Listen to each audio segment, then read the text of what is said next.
Thank you, ladies and gentlemen. Welcome to meeting number 4, held Monday, February 25th, Township Administration Building. All public in attendance are requested to sign in at the attendance sheet.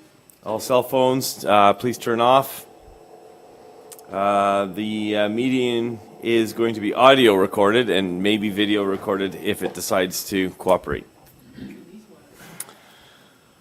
I would like to state at this time that Councillor Mike Rayner declared a conflict of interest with respect to item P16-19 of February 11, 2019 Planning, Building, Environmental Committee minutes, being a technical report relating to a rezoning application in the name of Seacard Holiday Campers, as well as with respect to the public meeting under the Planning Act minutes of February 11, as he has financial business with the Seacard family, namely Mrs. Seacard. Councillor Rayner will not be taking part in discussion or voting with respect to the public meeting under the Planning Act minutes for February 11, nor with respect to item P16-19 of the February 11, 2019 Planning, Building, Environmental Committee minutes, which will be segregated from the minutes and voted on separately.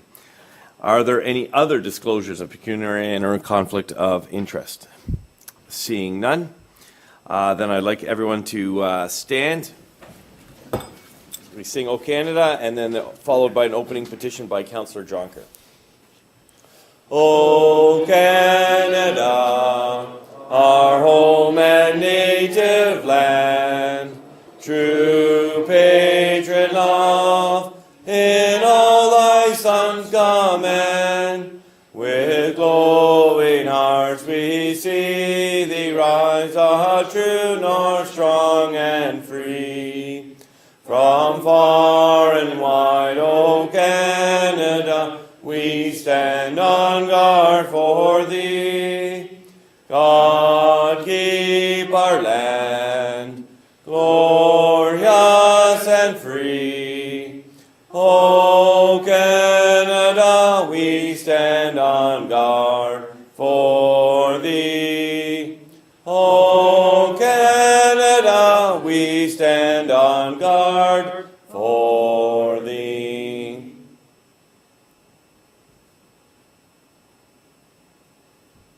We gather here today intent on doing good work. We seek to represent fairly and well those who have given us this task. May our efforts be blessed with insight, and may we receive understanding and wisdom. We seek to serve with respect for all. May our faith give us strength to act honestly and well in matters before us. Thank you, Councillor.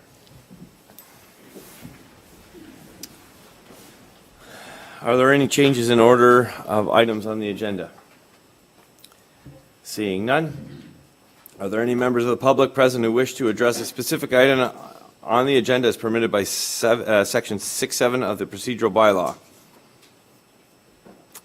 Seeing none, we have some appointments and presentations. I'd like to call Mr. Dave Willis of the Christmas in the Village Parade Committee to please come forward to the microphone, provide an update on the committee's activities and on the Santa Claus Parade.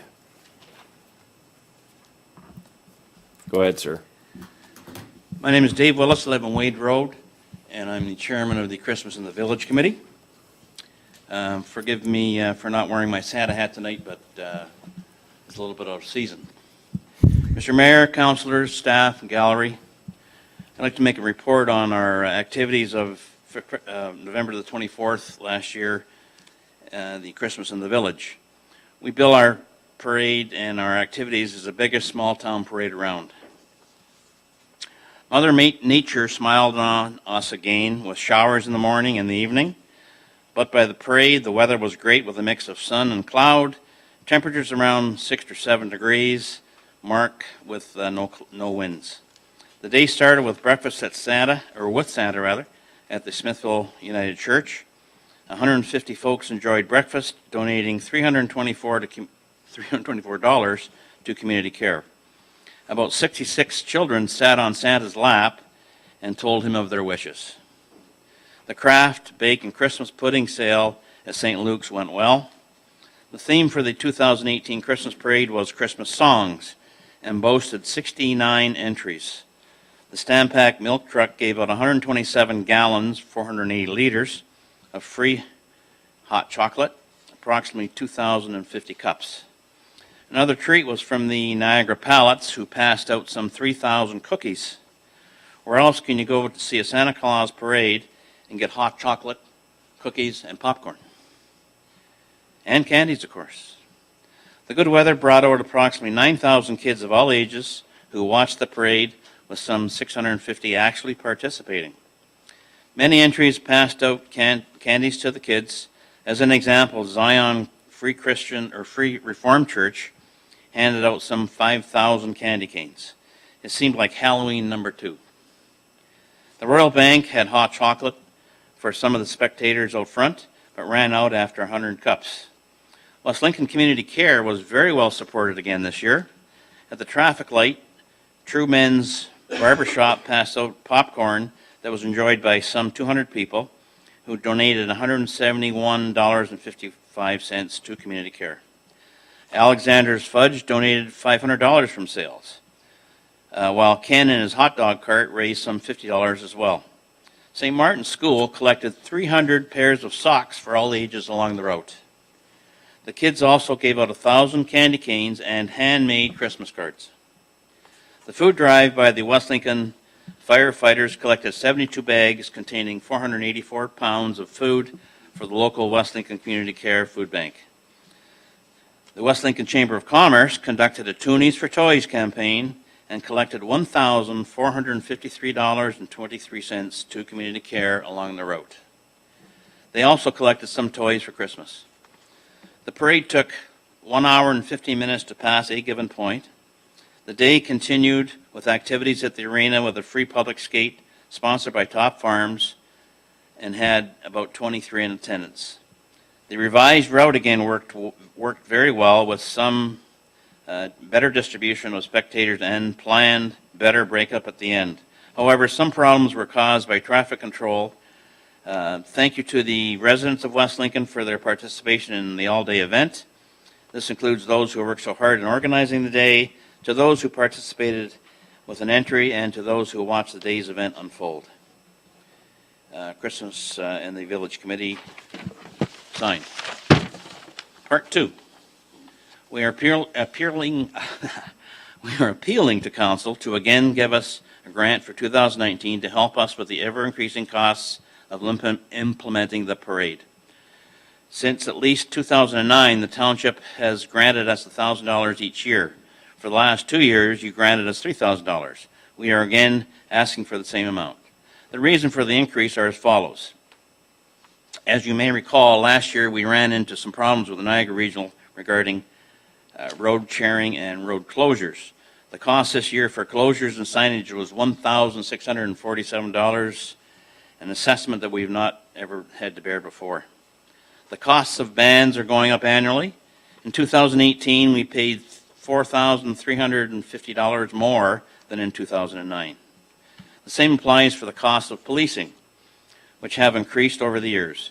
But with the intervention of Mayor Joyner and the CAO, they were instrumental in getting 2 complimentary constables from NRPS. Wendy Beatty made a tremendous contribution to the work of the committee as a committee member and liaison for the township to the parade committee.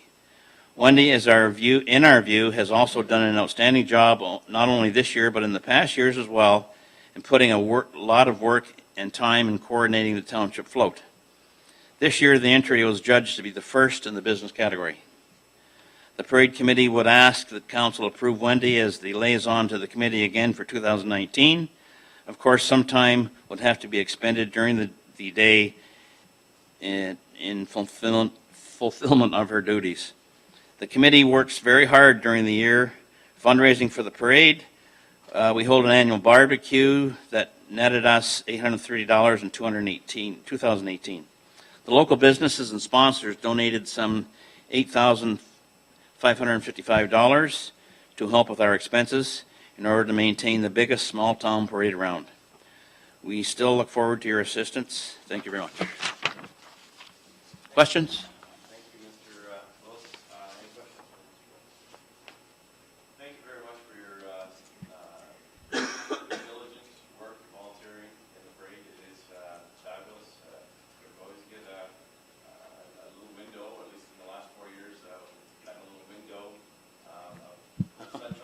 Oh, yes. So lucky, yes. Yeah, so thank you for that.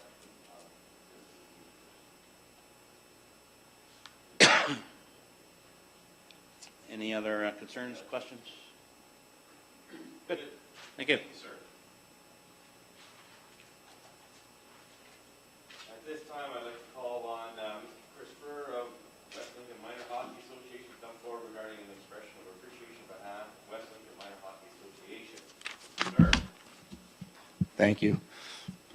Good evening, Mayor, Council, and staff. My name is Chris Furrer, and I reside at 5165 Elko Road in Wellandport. I am also president of West Lincoln Minor Hockey.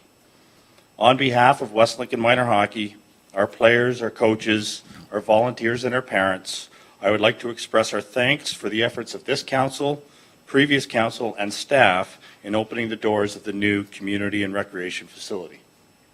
As an organization, we understood the challenges that were presented during the construction of this facility with respect to staff changes, and we were impressed with the efforts of the CAO, Bev Hendry, the Supervisor of Parks and Recreation, Bob Dennison, and of Ball Construction to ensure that West Lincoln Minor Hockey was able to move in the facility for Family Day weekend. During the Family Day weekend, we hosted our annual Pete Ross Memorial Family Day Tyke and IP Jamboree. We had 18 teams and over 250 players from Milton to Tilsonburg to Fort Erie participate. Adding to that, there was approximately 750 parents and grandparents and siblings who joined the young athletes over the course of the weekend, and we had 50 volunteers that were on site to make things an overwhelming success. It was a busy opening weekend that the space easily accommodated.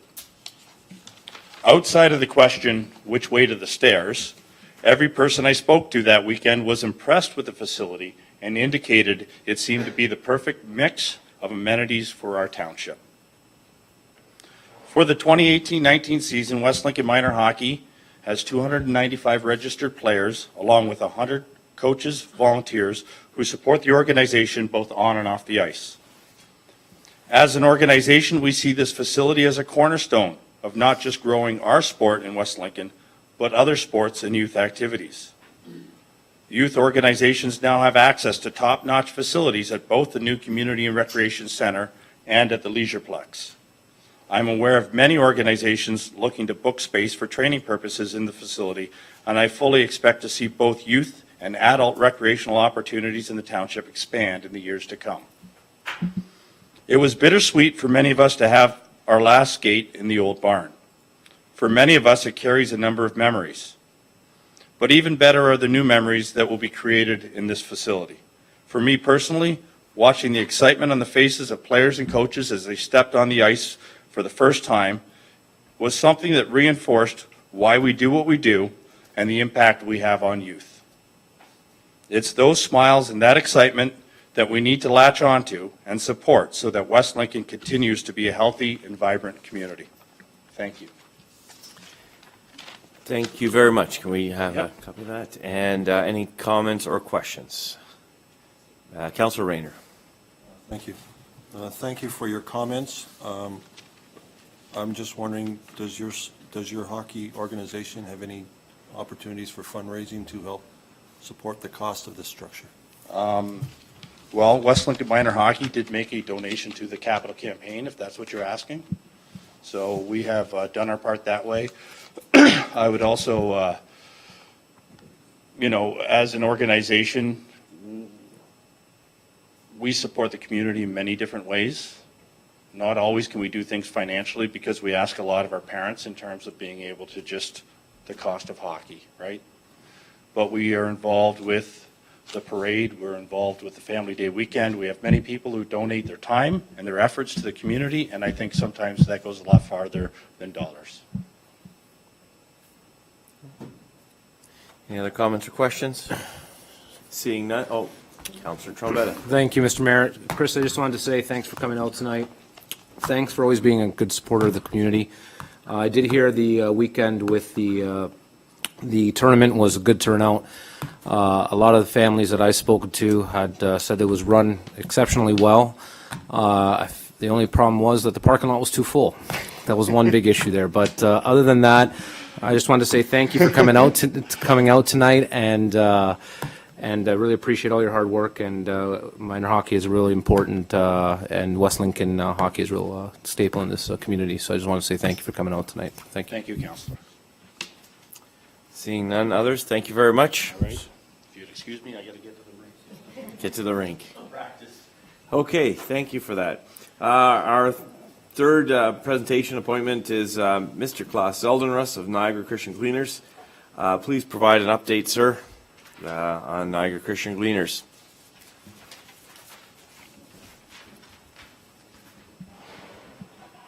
Good evening, Mr. Mayor, Town Council, staff. Thank you very much for giving me the opportunity to address you for a few minutes. It's very much appreciated. We started about 3 years to looking for properties, and about 2 years ago, the former Mayor Joyner showed us some properties in West Lincoln.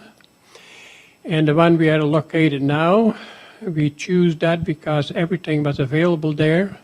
The water, the sewers, the gas, the hydro, and everything else, and it was properly zoned, so we did not have to go through that.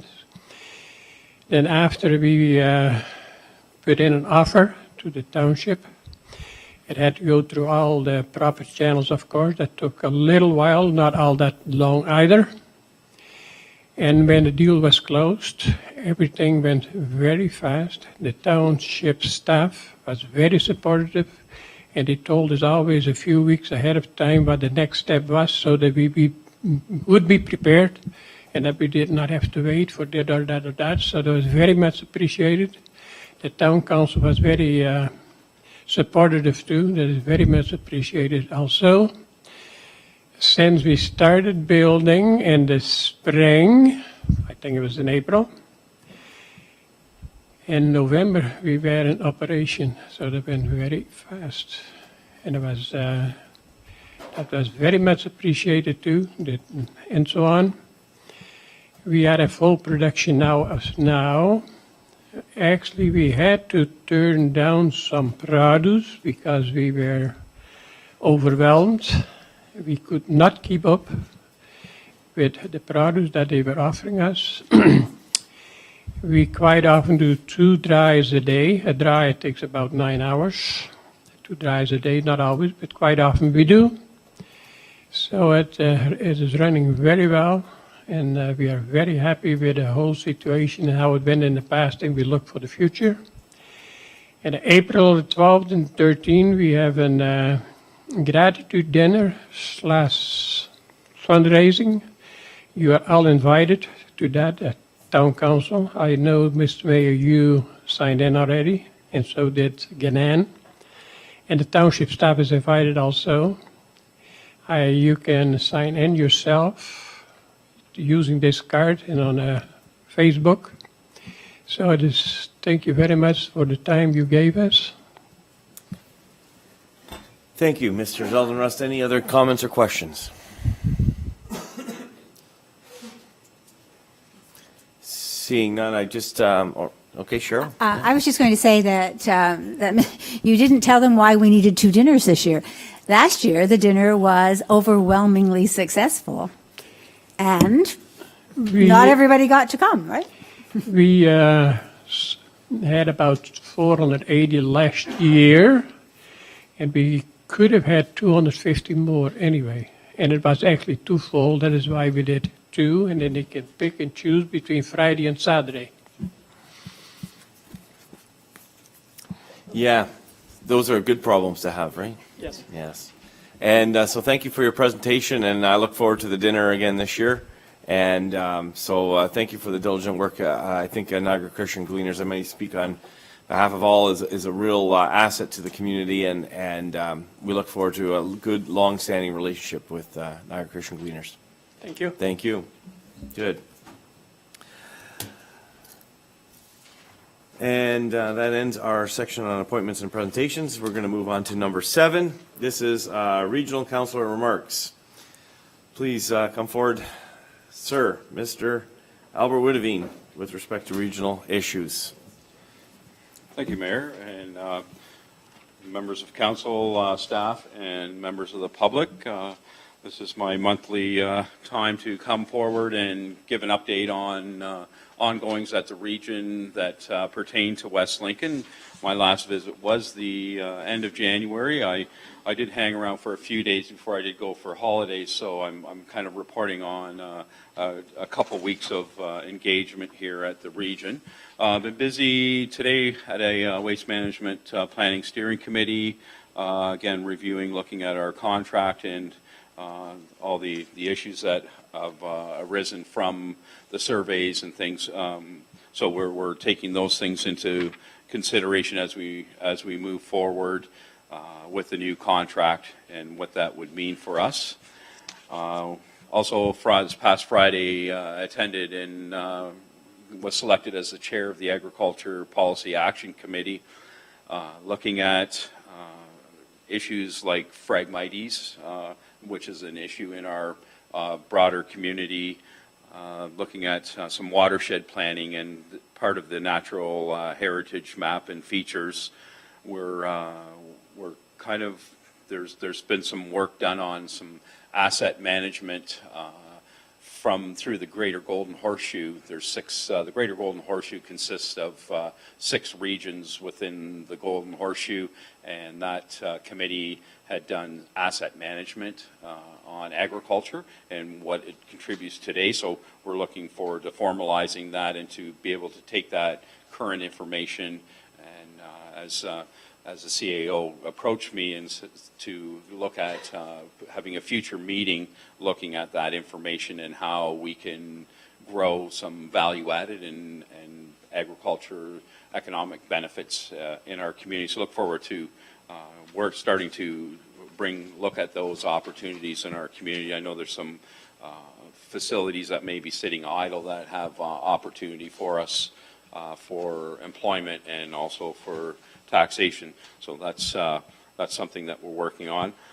Met with some constituents on a couple issues. One meeting, I believe, early March with Carol Ryle, our Niagara Region engineer, and Peter on concerns on Yonge Street and 30 Road. I had a couple constituents that were concerned about the safety there, and I'm sure councillors are aware of that intersection. There's some long-term strategies of realignment, but as I go through that intersection the last 2 years, it's sometimes of the day it can be, I think there's some safety concerns there just with the volume of traffic coming off 30 Road, going down Yonge Street. We have gravel season coming up. We have some big trucks. We have school buses. There's been some mitigation of lighting and that, but I wanted to meet with them on site and see if there was something we could do maybe in a short term, proactive, before we have, I'm all about let's not have a fatality before we look into this further. So working with that, and also met with some constituents last week on the concerns of guardrails from the distribution of the wind energy at driveway entrances, where constituents are pulling out and seeing the delineation sign and obstructing their view for pulling out of their driveway safely. So I would, as we have a new director, I've mentioned to him that we'd like to sit down and maybe look at some possible solutions of making this a safer situation now that things are established. We're starting to understand what some of the issues are surrounding that. So that's kind of a us issue, maybe not from a regional council, but my constituents are our constituents, and if I can work with that, and if I bring this tonight as any councillors might have had their constituents bring up those issues, please share them with me, and maybe we can collectively meet with the new director and look at possible solutions or some minor mitigation within the authority of safety for constituents and the guardrail construction. So other than that, that's, and myself and the mayor are looking, we're tackling the budget this Thursday. It's coming up for final approval. There's some weighty decisions that we both have to make on behalf of all constituents in the region on the 2019 budget. So there's about 1,100 pages to chew through on that agenda for Thursday night. So looking at that and obviously going to look at accountability, look at some of those increases that were requested. Some things have gone back to different departments and they've ratcheted some things back. So we're trying to move ahead, but also with fiscal constraint and responsibility. So that's my report for this evening. So if any councillors have anything that like to share with me, that would be great. Thank you, Mr. Woodavine, for coming out tonight. You're saying something about guide rails, about obviously during the wind turbines and such. Are those more or less on your roads or our roads, were you stating?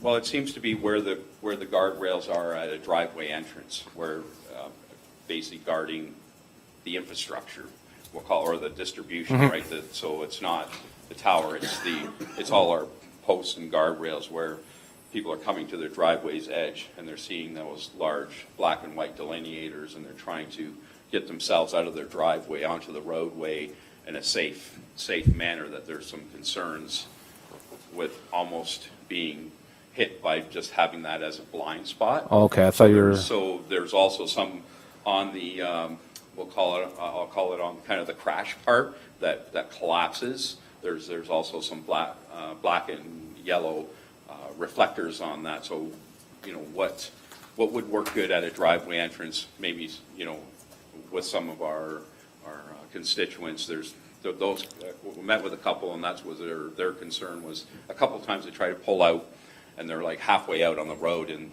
there's a vehicle.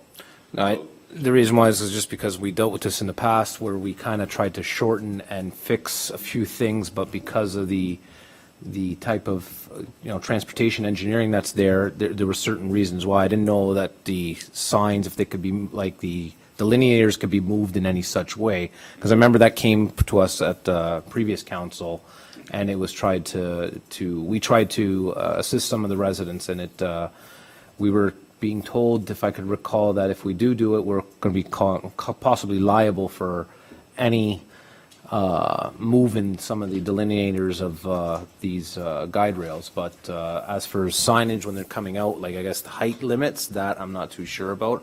Just stuff that we dealt with in previous council. I know that was a big topic. Other things that I have that I've been getting from residents is obviously our big regional tax increase. People are concerned about the number. Where do we sit with that at the moment, Councillor Woodavine? Talking to the Director of Finance, we're in around a 4% as we speak.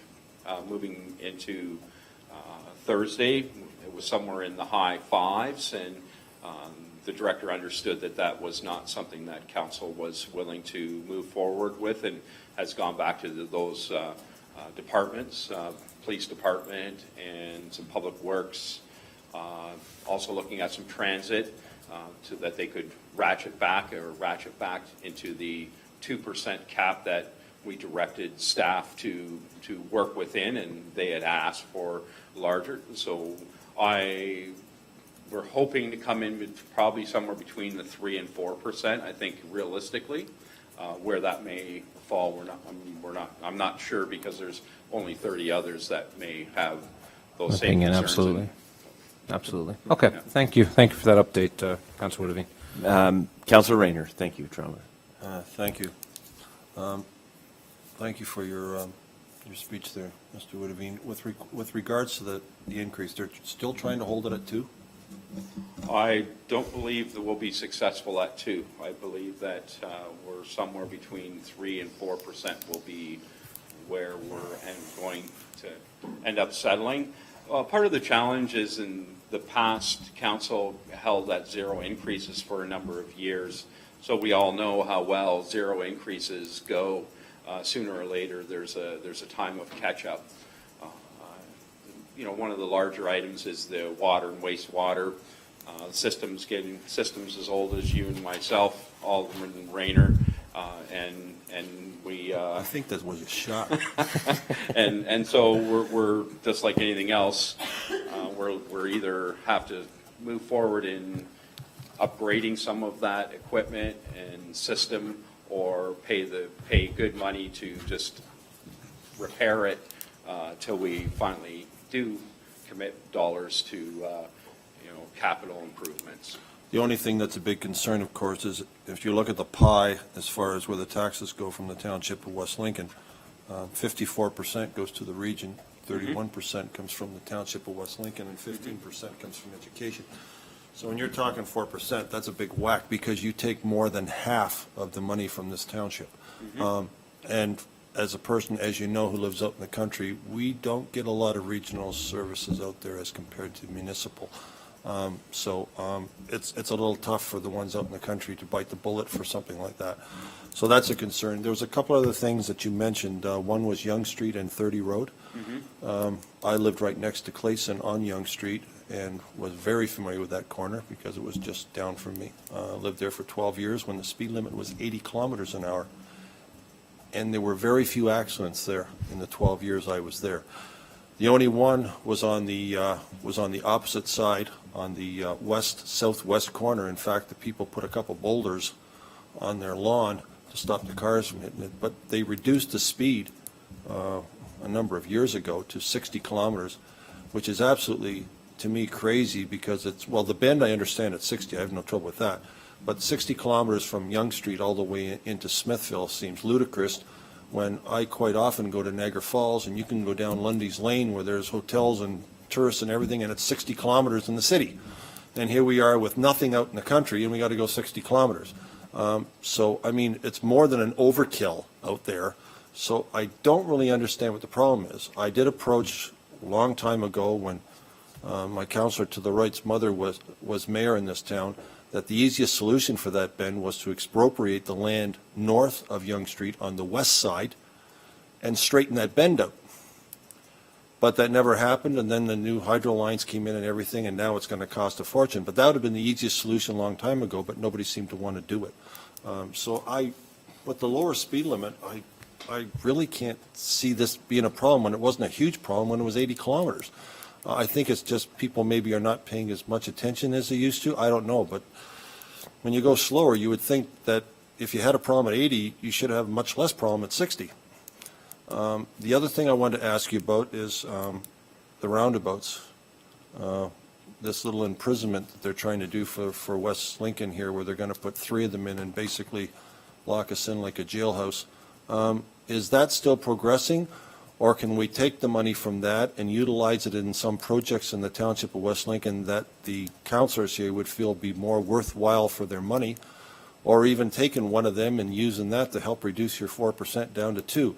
I just don't see the need to clog the town up with these roundabouts. Is there anything that can be done? I know there's nothing construction-wise that has been done so far, so everything that's been done must only be on paper. But is there anything that can be done to take another look at that, what I consider to be a huge waste of taxpayers' money? Well, I did the update while you were away in January, and I did give us an update on capital projects that were in the queue, and those roundabouts were in the queue, and other capital projects were also in this year's budget that were looking to be done. Your second question of regional funds being used in your area is not, usually that's jurisdictional, so I would, as a councillor and a past councillor, we can't use regional money for township money and trade and things like that. So you have to deal with that here. The region has their jurisdiction, which are the regional roads, and that's why we have our wonderful two-tiered government and jurisdictions of roads. So the roundabouts are still on the books through this budget process for us, Mike, and or Councillor Rayner, and I believe that that the work has been done to look at them and to help slow the traffic down. That's the reason, and we already have that coming into town as we look at future development through planning and my understanding is looking at the urban boundary expansion study that's in the books is at that end of town, and I think that's usually hand in glove when we look at bringing in more residential development and commercial development, that we bring the speed of the traffic down for safety. The school zone is there. It's already happening. So you've answered the question. The school zone is there. It's even 40 when the school is on, so why do you need a roundabout? I mean, you're already going as slow as a snail's pace now. It's already accomplished this objective. The school has accomplished what the roundabout would have done. Well, there's still traffic coming out of South Windsor Road 6 during the morning time that needs to make its way either into town or on the way. There's people from, as Wade Road does not carry through, others are using other alternative routes to get to work. So it's either South Windsor Road 8 or 6, and 6 being also now a common thorough way to go around town and make their way to the highway to make their place of work. What is the cost for each one of these roundabouts? I have it with me in my, but I don't have it right here with me. But I can get that for you. All right. I don't want to. I'm here to answer your question, not to debate. That's all. No, I wasn't here. I just trying to utilize the regional tax dollars more efficiently than what I believe they're directed to do at this time. Thank you. Thank you, Councillor. Councillor Riley? Thank you, Mr. Mayor. Actually, just maybe to Councillor Rayner, as a parent myself in a community like this, I could say maybe having a roundabout by a school isn't the worst thing in the world, just because I hear all the time from crossing guards that some of the motorists aren't actually following the rules of the road, and they actually are going around on shoulders to pass school buses still. So I'm not necessarily sure if I'm for roundabouts in general, but just as a parent, I know that was a concern of mine. So when you ask that question, I don't think the speed signs themselves are doing enough, but at the same time, I don't know how much a roundabout's going to slow them down. I do think our answer again is more police presence, and I think I'll be saying that for the next 4 years.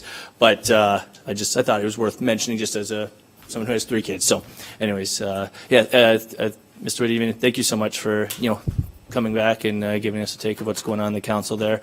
I trust that you're going to do everything you can, you and both Mayor Bylsma, to help us bring down this 5.8%. Because as Councillor Rayner said, it's a tough pill for all of our residents to swallow, and I don't really see right now what we're getting for it. Moving forward, I think we want to see some of our money come back this way and not just fund everybody else's project. So, anyways, thank you. That's my job, and I'm also submitted my tax payment this evening for my first quarterly. So I'm also a active taxpayer in this community and understand the implications of the decision. We thank you for your payment. Thank you for your payment. Okay, Councillor Ganan yet? Thank you. I'm actually, unlike Councillor Rayner, very pleased that you have been approached by the residents at the corner of the turn. But it was my understanding that it's more the crossing over, not the curve, that's the problem, but it's going directly across Yonge Street. Is that what you were hearing from residents? Mm-hmm. I've heard from the man, from the guns on one corner and from the man who lives on the other corner about 3 or 4 different times over the last 3 years, perhaps. And so I know it's a major concern. And I'm not sure, as Councillor Trombetta said, we did look at the issue of the driveways and what's going on, but I do know that at South Grimsby 5 and Yonge Street, it's a very serious thing, because once people make that turn, then, and when the DeJagers, for example, are trying to get out of their driveway, there's nobody there, and then suddenly somebody's either come around on South Grimsby 5 or they're going like crazy down Yonge Street, and it is a very serious concern there that they have. So whether there's anything that we can do about it or not, I'm not certain, but I'm certainly glad that they've approached you, and I'm certainly glad that you're prepared to look at it.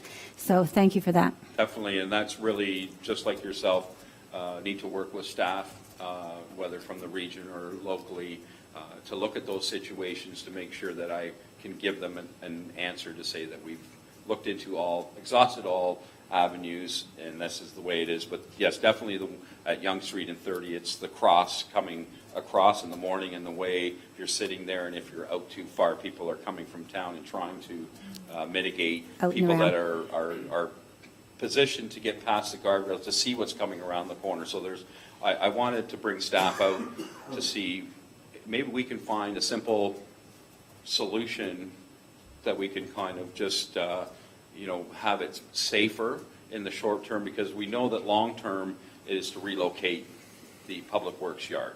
I think we're all well aware that the long-term strategy is to relocate that public works yard, hopefully in our industrial park, and then realign. But to me, there's been some safety concerns, so maybe we can find a simple solution in the short term till we get to the right fix.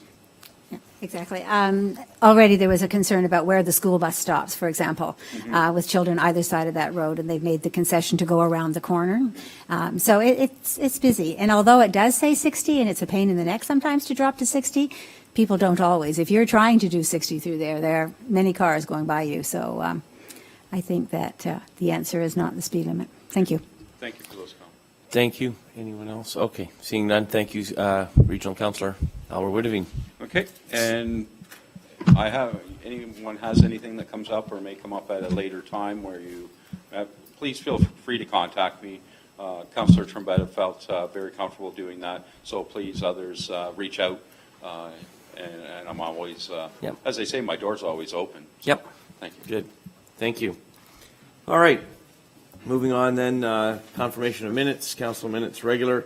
Councillor Cody, you have that resolution. I do. Moved by myself and seconded by Councillor Ganan that the minutes of the January Council meeting be accepted. Councillors, you've heard the resolution. Any comments or questions? Councillor Rayner? Okay. Any other comments, questions? All those in favor? And that's carried.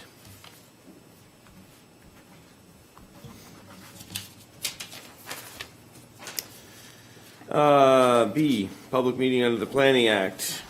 Councillor Jonker, you have that resolution. Yes, moved by myself and seconded by Councillor Ganan, that the minutes of the public meeting held on February 11th, 2019, under Section 34 of the Planning Act, with respect to zoning bylaw amendment C-Card holiday campers, file number 1601-024-18, be accepted.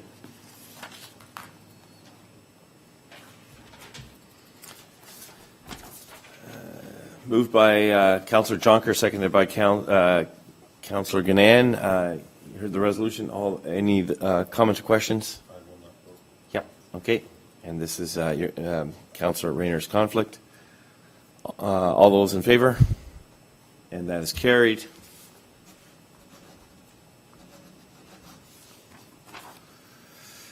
Now, was there a simple one? No, but I was just going to say. Oh, okay, Councillor Rayner just didn't vote. Okay, yep. There are no communications. I'd like to just, we move to Mayor's remarks. I'd like to just provide a few. Last Saturday night, we had the opportunity to enjoy the events of the coldest night of the year. Team West Lincoln walked a good chunk of the evening. My wife and I walked a 10K. Some of their staff took the shorter route. But their efforts, nonetheless, were well appreciated, right, John? And so we're thankful that we could put together a team, that we had an evening that allowed us to enjoy in some comfort. I think it was only 4 or 5 degrees, so it was a good evening for walking. And then afterwards, we had the opportunity to enjoy 6 different chilies, and JJ's, what is it, JJ, yeah, they won, so kudos to them. And it was a wonderful evening, and that concludes my remarks for this council evening. We have a report of committee. Moving on to 11, Planning, Building, Environmental. Councillor Ganan, you have that resolution. I do, thank you. Moved by myself and seconded by Councillor Cody that the minutes of the open session portion of the February 11th, 2019 Planning, Building, Environmental Committee meeting be accepted and the recommendations contained therein be approved with the exception of items P-19, which are Councillor Rayner's conflicts, and that the confidential minutes relating to the closed session portion of the January 14th, 2019 Planning, Building, Environmental Committee meeting be accepted, and that the minutes remain confidential and restricted from public disclosure in accordance with Section 239 of the Municipal Act. Councillors, you've heard the report. Moved by Councillor Ganan, seconded by Councillor Cody. Any comments or questions? And as was noted, there was a Councillor Rayner's conflict on this. Seeing no more questions or conflicts, all those in favor? And that is carried. Then we have Administration and Finance. Councillor Rayner, you have that resolution. Yes, Mr. Mayor, moved by myself and seconded by Councillor Tremblay that the minutes of the Administration Finance Fire Committee meeting held on February 19th, 2019 be accepted, and that the recommendations contained therein be approved with the exceptions of item number, and there is none at this time. Councillors, you've heard the resolution, moved by Councillor Rayner, seconded by Councillor Trombetta. Any comments or questions? Seeing none, all those in favor? And that's carried. Yeah, okay, I was wondering about that. I was Do wondering you if have you're it? gonna do that. So I was wondering when I would see this, but we have the one that Councillor Rayner declared conflict on, so two gentlemen. He can't, no, he can't. Sign it. It's nothing to do with, I can't sign it. All right. Nice setup, but I didn't fall for it.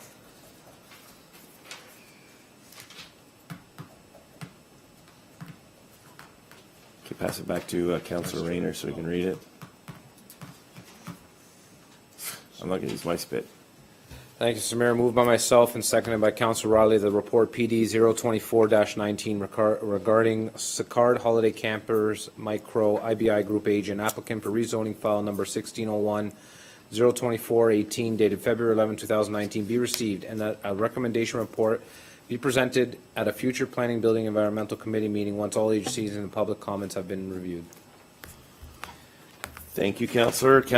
Moved by Councillor Trombetta, seconded by Councillor Riley. You've heard the resolution. Any comments or questions? All those in favor? And that is carried. Public Works Recreation Committee. Councillor Trombetta, you have that resolution. Thank you, Mr. Mayor. Moved by myself and seconded by Councillor Rayner that the minutes of the open session portion of Public Works Recreation Arena Committee meeting being held on February 19, 2019 be accepted and the recommendations contained therein be approved with the exemptions, and that the confidential minutes relating to the closed session portion of February 19th, 2019 Public Works Recreation Arena Committee meeting be accepted, and that the minutes remain confidential and restricted from the public disclosure in accordance with exemptions provided in Section 239 of the Municipal Act. Heard the resolution. Moved by Councillor Trombetta, seconded by Councillor Mike Rayner. Any comments or questions? Seeing none, all those in favor? And that has carried.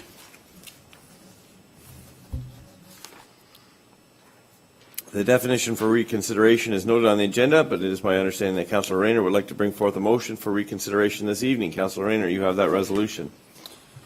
Yes, thank you, Mr. Mayor. Moved by myself and seconded by Councillor William Riley that Section 7.13 of the Township of West Lincoln Procedural Bylaw 2013-58 as amended, more specifically with respect to a motion to reconsider, which must be given at the same council meeting at which the decision on the matter was made, or at the next regular council meeting be waived, and that the motion defeated at the December 17, 2018 council meeting with respect to the approval of Report P-172-18 regarding climate change staff grant and funding approval from FCM recommendation report be reconsidered.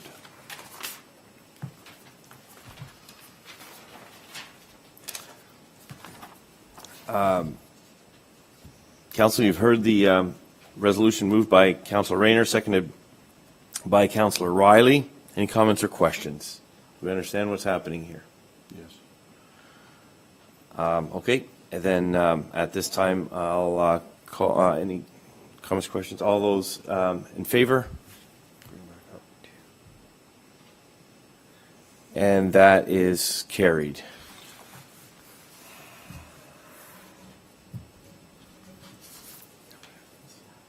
So we're going to go back to Councilor Rayner, who has the next step in this process. Thank you, Mr. Mayor. Moved by myself and second by Councillor William Riley. One, that report PD-172-18 regarding climate change staff grant and funding approval from FCM recommendation report dated December 17, 2018 be received. And two, that council approved $20,000 in the 2019-2020 budgets to meet the municipal obligations for this program. And three, that a bylaw be passed to provide authority for the mayor and clerk or CAO, as the case may be, to sign the bind agreement with FCM that must be signed in order to proceed forward with the funding program and staff grant.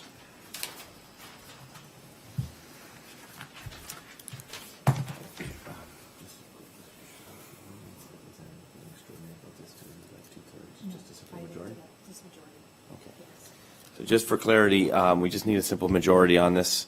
So I just wanted to clarify that. Sometimes you have 2/3 if you want to overturn them. So I just, you heard the resolution moved by Councillor Rayner, seconded by Councillor Riley. Any comments or questions? Go ahead, Councillor Rayner. Thank you, Mr. Mayor. I brought this forward, something I have never done before in all my years is reconsideration. Usually other people do that, and I'm not one that's a fan of reconsiderations. But it was brought to my attention, and I need clarification. I'm not necessarily saying I'm going to support it again, but I need to clearly understand it a little better than I did the last time. And I think it wouldn't hurt for everybody to have another round of just listening. There is some discussion that there could possibly be grant money available that we might be missing out on. And as we've discussed last week when our Director of Finance was here, we're looking for every avenue we can for grant money that would assist us in getting some of the projects done around this township. So in lieu of that discussion from last week, I didn't want to be in a situation where I said, well, did we kind of mess up in December? So I checked to see if it was possible, and normally, under our procedural bylaw for this township, you can only bring reconsideration up in the month in which it was turned down. However, checking with the lawyers, the clerk found out that we can bring it back. So what I'm asking right now through you, Mr. Mayor, is for the CAO, if she would not mind, please, to go through in detail as to what this is all about. Is there grant money available? What is the cost of this township and what are the benefits? And then to evaluate for members of council right now to see if indeed this is something we should entertain or we made the right decision the first time. CEO. So through you, Councillor Rayner, my bills went to Councillor Rayner. We did do a pretty comprehensive report in December, but I will highlight some of the items that were in that and maybe give a little bit more context about the grant.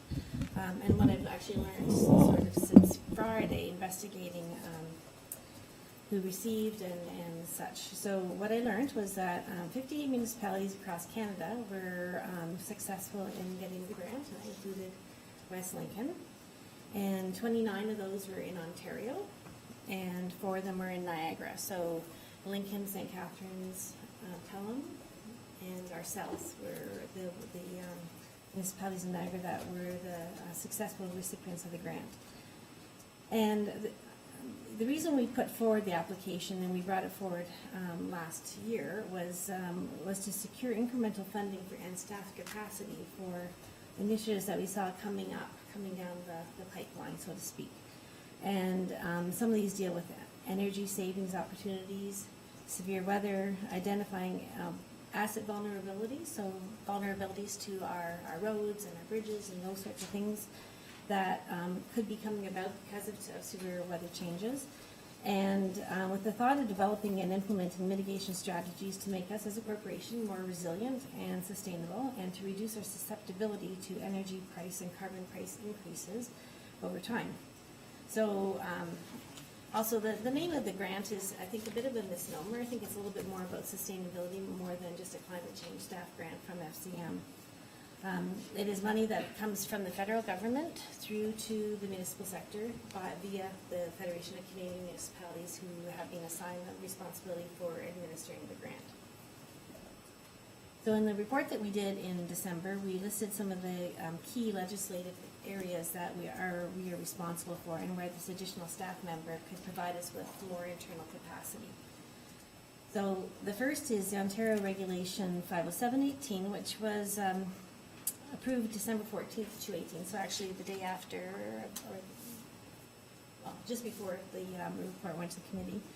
And it is the broader public sector energy reporting and conservation and demand management plans.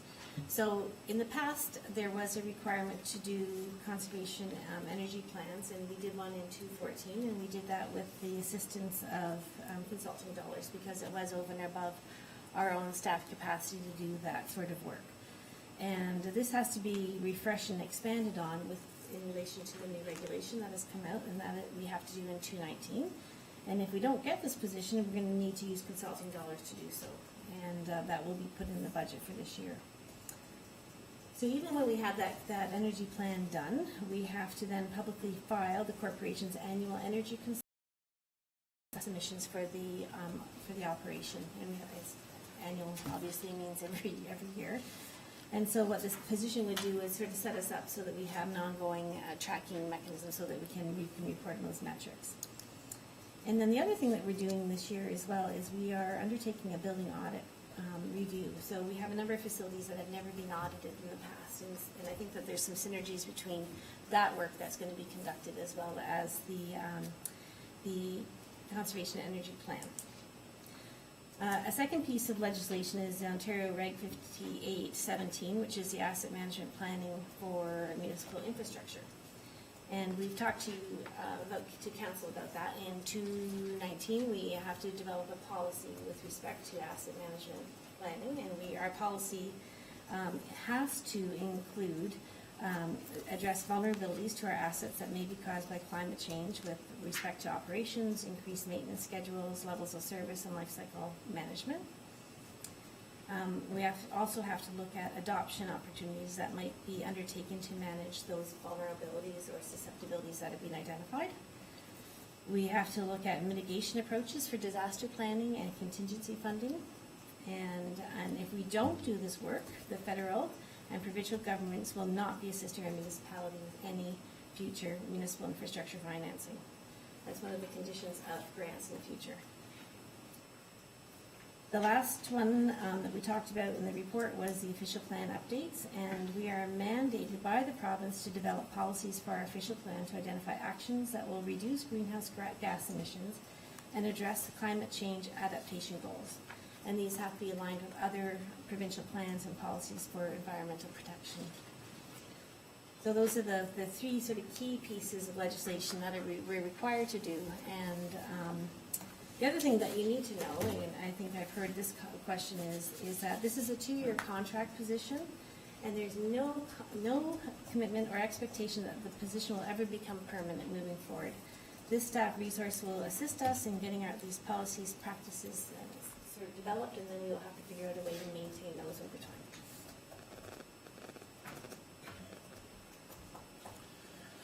Okay, go ahead, Councillor Rayner. Thank you. Through you to the CAO.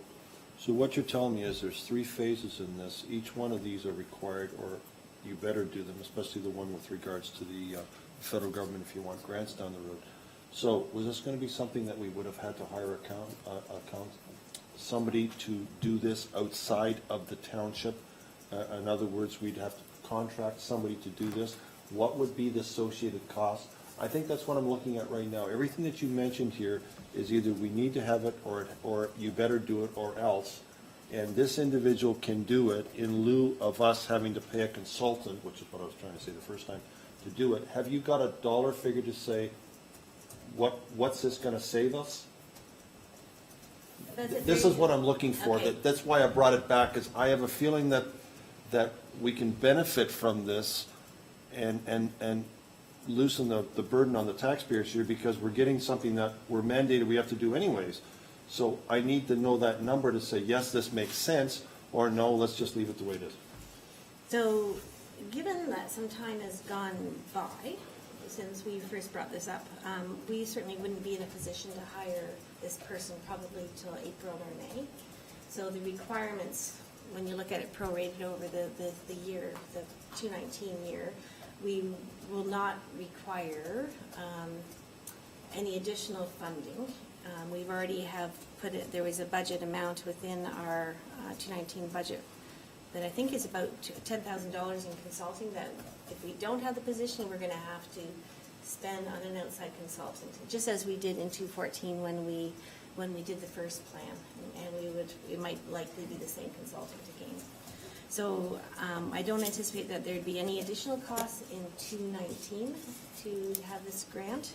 In 2020, we think we probably need $15,000, and then the remainder, so again, with it being a 2-year contract, there'll be a couple months in 21 where we probably would not need additional funds for that as well.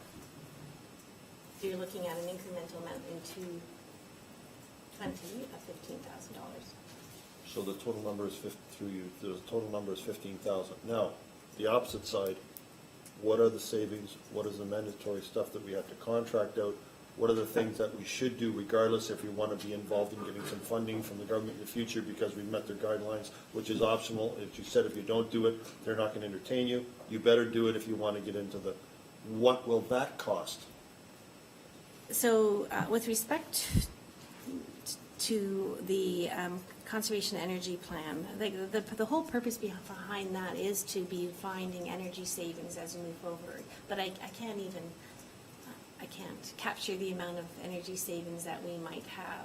I know, as an example, in the past when we did the LED street lighting, we had anticipated a 5-year recovery, but I think it's going to be down to a 3-year recovery. So that initiative does save the corporation money moving forward. The other thing that I will say is that even though there's a couple components here, these are legislated components. If we don't do them, then our municipality is not following the legislative framework that we exist within. Whether we get asked for money or not, we have a legislative responsibility to get this done. So what it would do for us is we would have to displace work done that staff might be planning to do and to do this, and we may not be getting other pieces of work done because we have to accomplish all of these initiatives moving forward. Through you, so you may not go outside with a consultant, you just may change the workload of staff and do it internally? I think we could probably look at that with respect to some of the asset planning work, but it would take us a lot longer to get that done. And we have a time frame. The conservation energy plan, we don't have the capacity, we don't even have the skill sets internally to really to do that. That is something we'd have to go out for a specialized consultant to assist us with. Staff have gone to some of the training already that has come out this year, and it's a very complicated process. The only concern I got with regards to finding areas to save money is usually that results in an initial cost. And the return is over a long period of time. And right now with the restricted budgets and projects we want to do that we haven't done, for example, roads in the country, I would hate to pull capital away for cost-saving projects that would have a return on investment of 5 or 10 years when we've got immediate things out in the country. So I don't know how to judge the level of priority in this. And how much are we talking? Because you don't know what they're going to find. So this whole thing is very subjective right now, and that's kind of why I'm uncomfortable, but I still want more of an update. So I guess, my job is to look for the most effective way to do things, and I will continue to do that, and I obviously respect what council decides to do, but you have an opportunity here for a very, very little amount of money to get another staff person in that would help us with a number of initiatives. Like there's other things that we're going to have to work on with respect to looking at, when we look at those practices around mitigation of our assets, you're going to have to look at new naturalized ways to make sure that our stormwater areas are protected. And we're gonna have to develop policies for those sorts of things. So it's actually, it's a work that's associated with getting these things done. And you know how long it takes to go through a policy development process. It's not easy, it's not straightforward. My job is to also make sure that we're not doing anything unlawfully, and we need to get these pieces done. And we can do it all for $15,000. With the grant coming from the federal government. Okay, any other comments or questions? Go ahead, Councillor Riley. Thank you, Mr. Mayor. And through you, Mr. Mayor, if you could remind me again, how much was the grant that we won? So the grant amount was $125,000 over 2 years, and that was to support 80% of a staff salary. Okay, so we won 125,000 to be used towards that staff salary. All right. I guess just speaking a little bit more about it, I'd like to first off start by thanking Councillor Rayner for bringing this back. I think we've all been trying to spin our wheels and figuring out ways how we could better serve our community with all the projects that we want to do with it. Like I said before, I think this is a fantastic opportunity for our municipality to take advantage of. We know the burden our staff already experiences with the day-to-day operations. If we could have somebody for a little bit of extra money there, I don't think, considering some of the projects we have, I don't think $15,000 is a tremendous amount of money when we're going to kind of counter that with some proactive measures that are going to benefit all of West Lincoln. This is not just something that's for Ward 3, Ward 2, or Ward 1. It embodies all of West Lincoln. And so I am, Mr. Rayner, I am very grateful you were able to bring this back up for discussion here. And I really hope some other councillors will see the benefit in this and hopefully can speak to it as well, because it would be such a missed opportunity, and hopefully it's been, saved today. Thank you. Councillor Cody.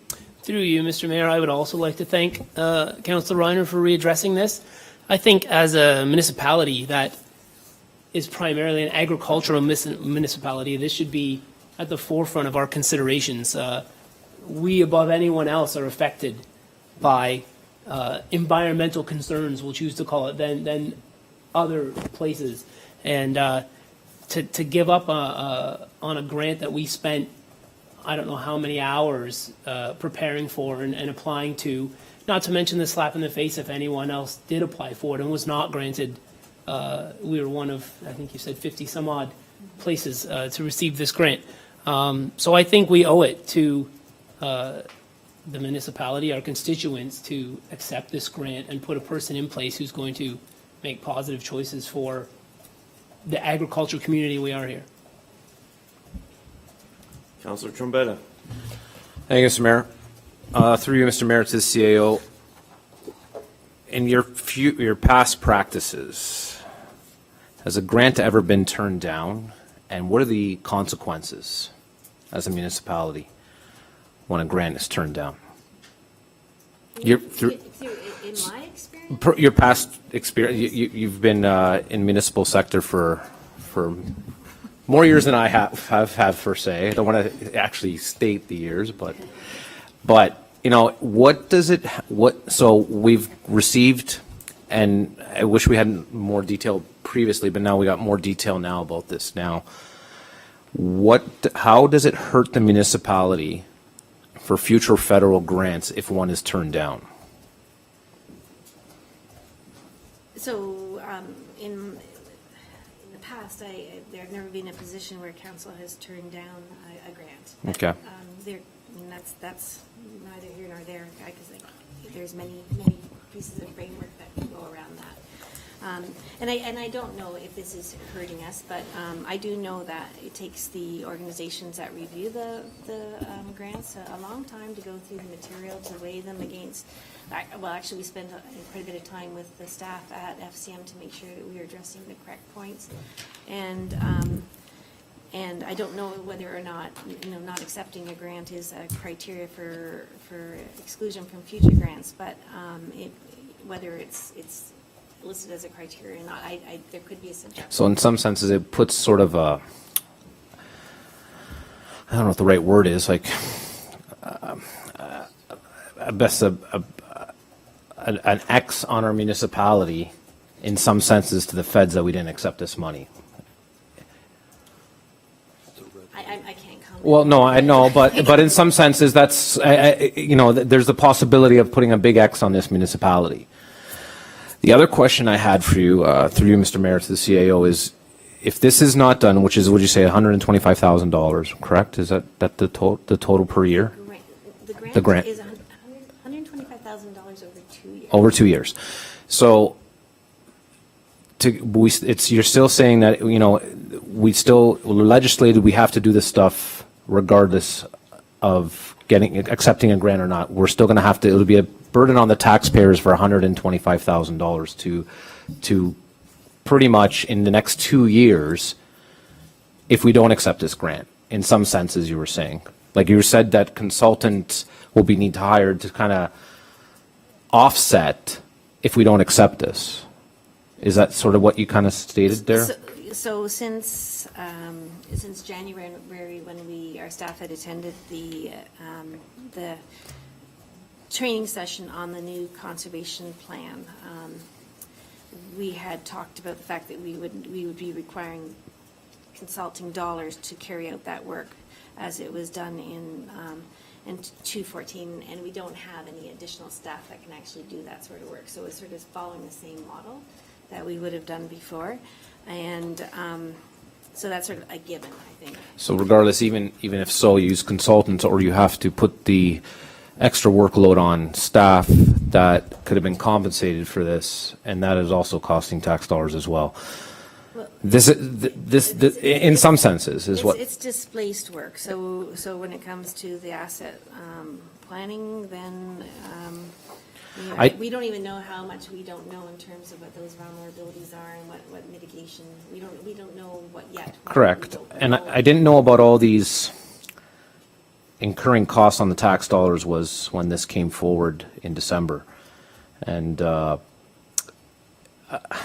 it's pretty hard now to not accept it and put the cost on the tax dollars in that sense.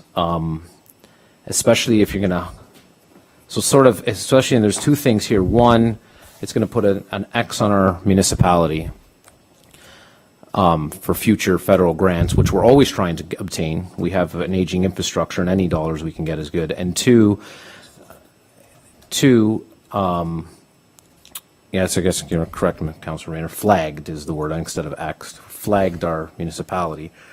And two, to put $125,000 of, for say, free money on the tax base is pretty hard pill for me to swallow. So thank you for bringing that forward, Madam CAO. Mayor, or Councillor Jonker. Yeah, I think what we need to realize that this is only going to cover 80% of somebody's salary. So this person's going to get paid $62,500 plus a year. So what we can do some math, and I don't have my calculator here, but what's that 20%? Math is wrong. So it's going to cost us. So, because this grant's going to cover 80% of somebody's salary for 2 years. Where are you getting 80% from? That's what you said, Yeah, right? So it's going to cost how much on top of the 62? 7,500. Hey, per year. It's 15,000 over 2 years divided by 2, 7,500. 62,500 plus 7,500 I'm not great at math. equals 70,000. It's going to cost us 7,500 a year. 7,500 a year, and that's it. 15,000. And you're getting 125,000. Yep. Okay. Yep. Just a bit of clarity on that. So when we are saying that there is no additional cost in 2019, that's taking account of about 9,000 or 10,000 that is being set aside for the consultant to do the work. So that money would then be, rather than being applied to the consultant, would be going to this staff member in 2019. And then we are thinking it will cost an additional 15,000 in 2020.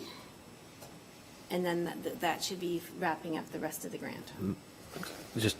Just to reiterate on Councillor Yonkers, he's correct on his math. Not that your math was incorrect, but if we don't accept it, the 62,000 per year is on the tax dollars. That's the difference there. The whole 62,000 will be on the tax dollars instead of the 7,500.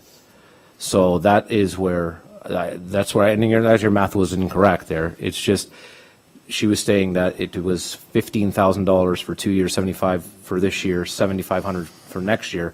But if we don't accept it, that's what my point was, that a whole $125,000 will be put on our tax dollars when that was free money.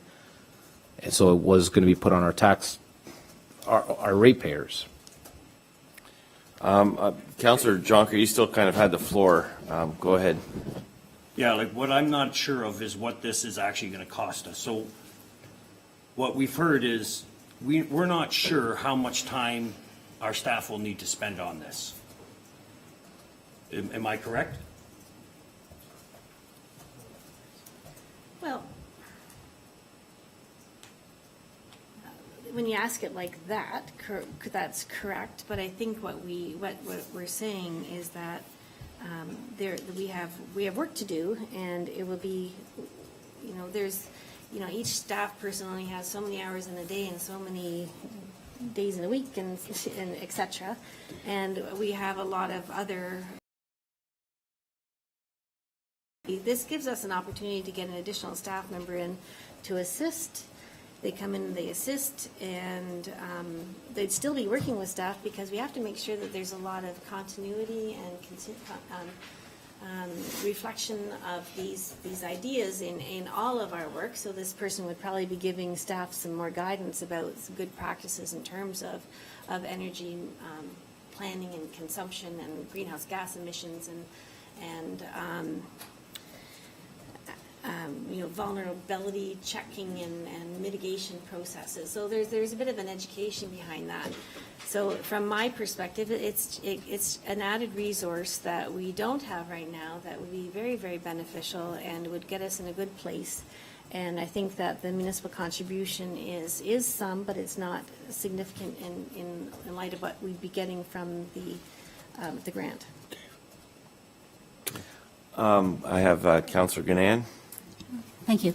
I just wanted to think back to last week, and when we had a meeting, at one point, Councillor Riley referred to our staff wearing about 15 different hats, and I think that happens quite often. They are worked in a lot of different ways and doing a lot of things. And then couple that with Councillor Rayner, the fact that you were very concerned last week about are we looking at grants and are we trying to get grants? And so I think if we look at that, this can be very much simplified. Our CAO has identified that there is a great deal of new work that has been imposed upon the municipality, not just further work to what people are already doing, but brand new work that needs to be done. There's an opportunity to have money to supplement at a very large scale of supplementation somebody's salary for 2 years to get a handle on that work, which does not put more work on our own staff. And I think that it certainly behooves us as a council to look at every opportunity that we can get to keep our staff working well and not feeling so pressured and still get the work that is being required by the ministry and by the Ontario province. So I think that we need to look at it sort of at a higher level and say, okay, our CAO has clearly identified through several reports now all of the work that needs to be done, and we don't need to sort of rehash that, but we certainly need to look at a way of making sure that it gets done. So thank you. So just because everybody had a chance to speak, I'd like to ask a couple of questions at this time. Without restating what I had before, because I do have concerns that it's a level of it's another staff member, so it's government creep. I'm wondering. I'm thinking out loud, and I'm asking the question: Why did only 4 municipalities in our particular region, and not every municipality? I mean, there's 300 and some odd municipalities. 29, only 29 applied for this. Is it because this position is filled by other municipalities, or is it? it doesn't seem to be warmly received. So I'm kind of concerned how necessary this particular position is if only 4 out of the 12 municipalities in Niagara. I don't know if somebody can answer that, but it does raise a bit of a red flag with me. The other question, and I think there's a bit of a white elephant in the room with respect to amalgamation in the region. There is no secret that the provincial government is looking to reduce government, make more efficiencies, those kind of things. And I'm wondering if, and there are ongoing discussions with neighboring municipalities about shared service. And if Lincoln was successful in this in their application to get such person, is there an opportunity for shared service? So I'm wondering if we decide to turn this down tonight, is there an opportunity that we could maybe approach Lincoln and say, hey, you know what? Maybe this is a new position for both of us. Maybe there's an opportunity for shared service. And I know we have talked about that with respect to some of the other positions in our municipality. We talked about HR, and we have talked about bylaw enforcement and some of those things. So I wonder if the CAO could answer that question. So there are a couple questions that I heard. Yeah. The first is why only 4? And I don't know the answer to that. I know it was a very competitive process, so I don't think these are just the 4 people who applied who got them. I think that it was based on the quality of your application. Okay. Okay, and then with respect to shared services, I could put, we always look for ways to work together. I don't know, because I'm sure they did a pretty fulsome application that they've already figured out how they were going to use the staff resource, so I'm not too sure if they'd be willing to share. The one thing I would do is actually try to piggyback on their competition, should we be going forward with the position, so that we're not duplicating that effort. And then I guess further to that, is there an opportunity that if we proceed down this road and we have said person, that we could farm out said person, or to perhaps even Waynfleet or one of the other unsuccessful municipalities? Is there an opportunity to share service if we proceed down that road? I think that would be a council decision. I think that what we would do is share best practices. We talk about how we share policies, and we work together that way. We sort of share watersheds and so forth. We can work together. But I can't really comment much further. Okay, and then just one last question. What's the process? My challenge is, one of my challenges has always been that the largest amount of money in this is by the federal government. So I'm wondering if it's a way that the federal government has been bypassing the provincial. So I speculated on that last time. How do we hire said person?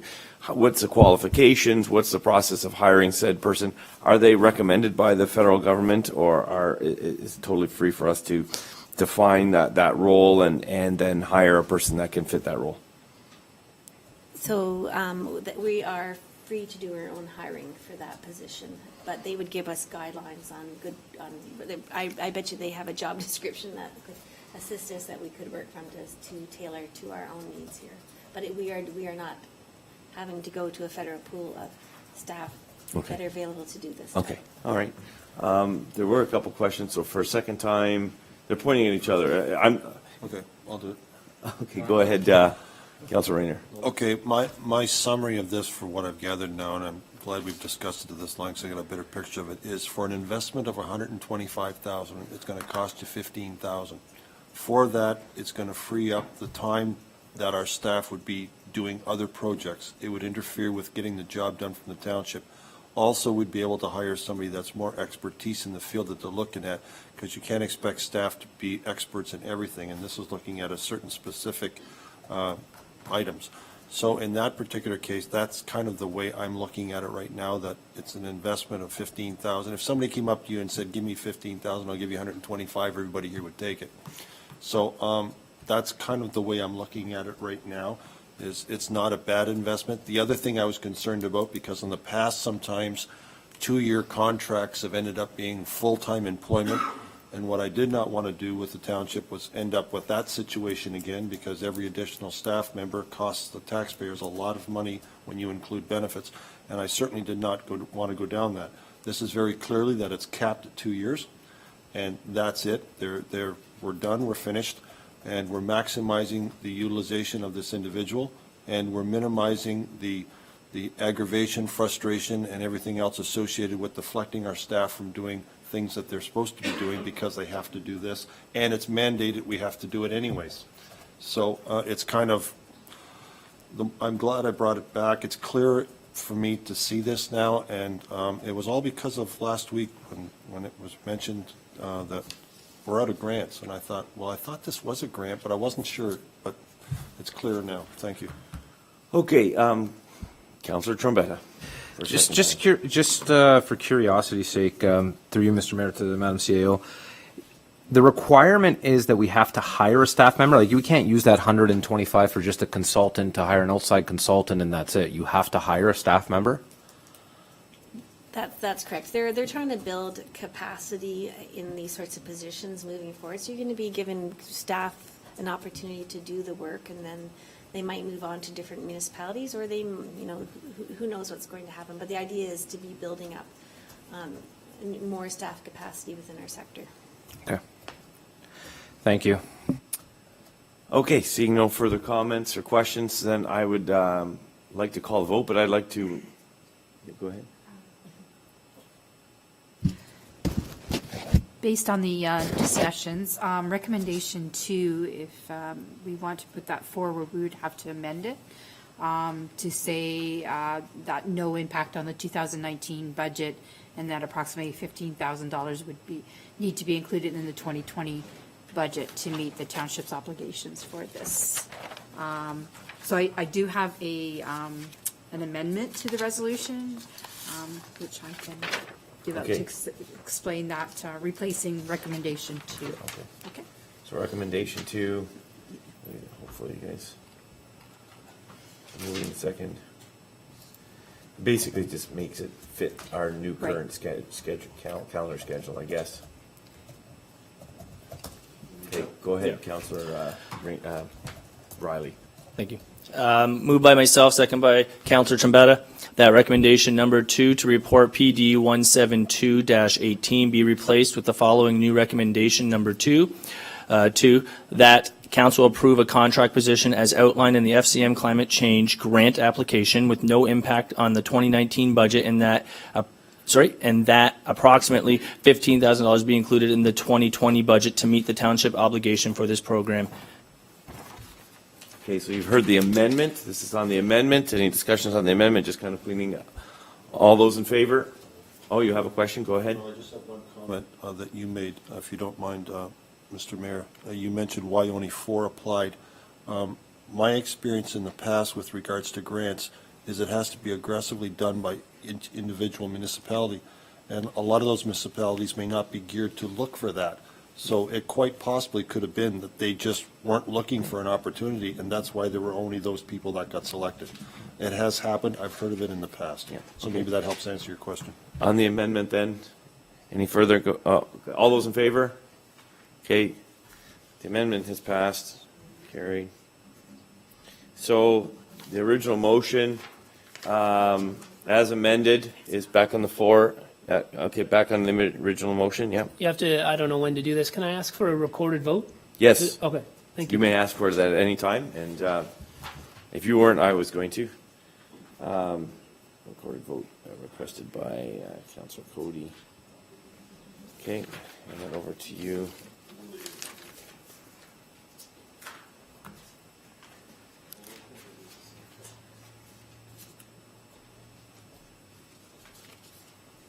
Councillor Cody? In favor, yes. Councillor Ganam? In favor? Councillor Jonker? Not in favor. Councillor Rayner? Support. Councillor Riley? Support. Councillor Trombetta? Support. Mayor Bosma? Opposed.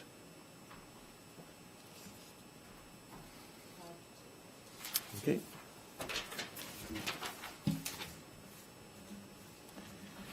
Okay, thank you very much. Yes.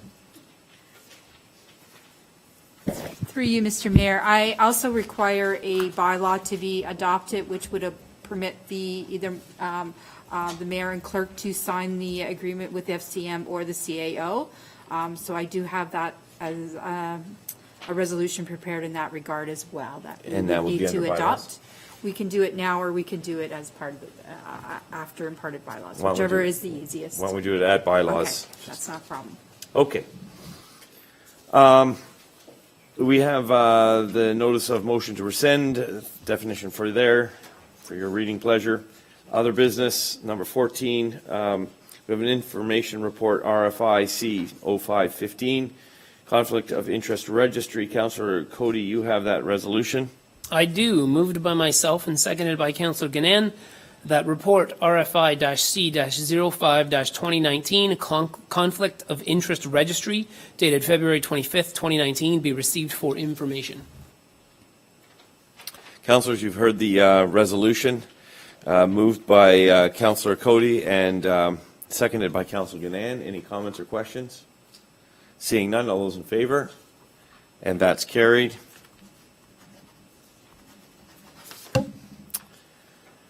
Member of Council remarks. We'll start at, on my right here, Councillor Cody. Anything to remark about? No, I have Fine, no remarkable. remarks. Thank you. Councillor Jonker, Councillor Ganan. Just one quick thing, further to what you were talking about with the coldest night of the year, I thought that we should mention that, having seen it advertised and being on Facebook, that we had a resident, Betty Vanderweer, decide to join the Team West Lincoln and walk with us as well. So Yeah. I thought she deserved a little piece of credit there, Yeah, too. there So we go. That's thank you. correct. Councillor Riley. Thank you, Mr. Mayor.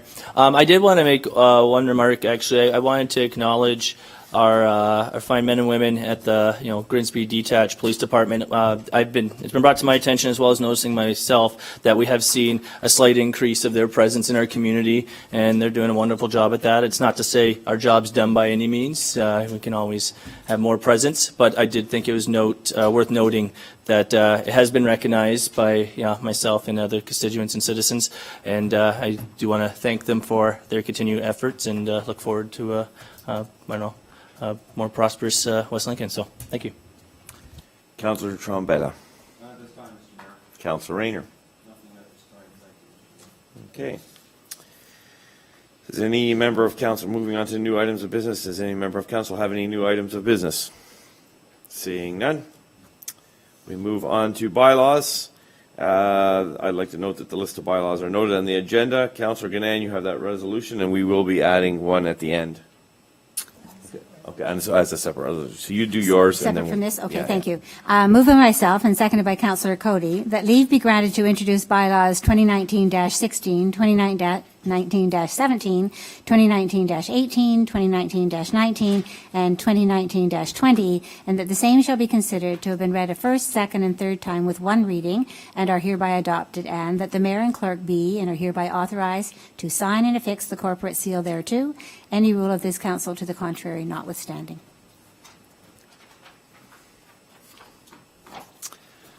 You've heard the resolution, moved by Councillor Ganan and seconded by Councillor Cody. Any comments or questions? Seeing none, all those in favor? And that is carried. Councillor Riley, I believe you have that last bylaw. That is correct, sir.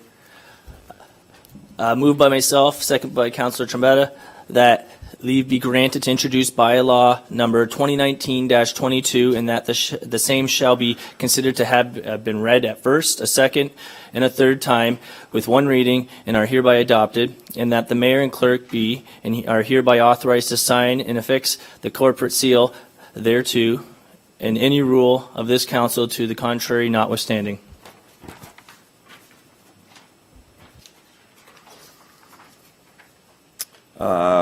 You've heard the resolution, councillors, moved by Councillor Riley, seconded by Councillor Trombetta. Any comments or questions? Seeing none, all those in favor? And that is carried. Okay, now we have an opportunity to go into closed session. Councillor Mayor, The agenda did not state that a member of the council to read the motion to go into closed. However, the clerk has advised that she had requested Councillor Rayner to read this resolution. Councillor Rayner, please. Yes, Mr. Mayor. Moved by myself and second by Councillor Trombetta that the next portion of this meeting be closed to the public to consider the following pursuant to Section 239-2 of the Municipal Act 2001. A, Director of Planning and Building Brian Treble, re-confidential report PD-031-19, legal matter, Alpat appeal, Phelps Homes, proposed amendments to settlement agreement, applicable closed section exemptions, litigation or potential litigation, including matters before administration tribunals affecting the municipality or local boards. Advice that is subject to solicitor-client privilege, including communications necessary for that purpose. Councillors, you've heard the resolution moved by Councillor Rayner, seconded by Councillor Trombetta. Any discussion? All those in favor? And that's carried. We are in closed session. Thank you.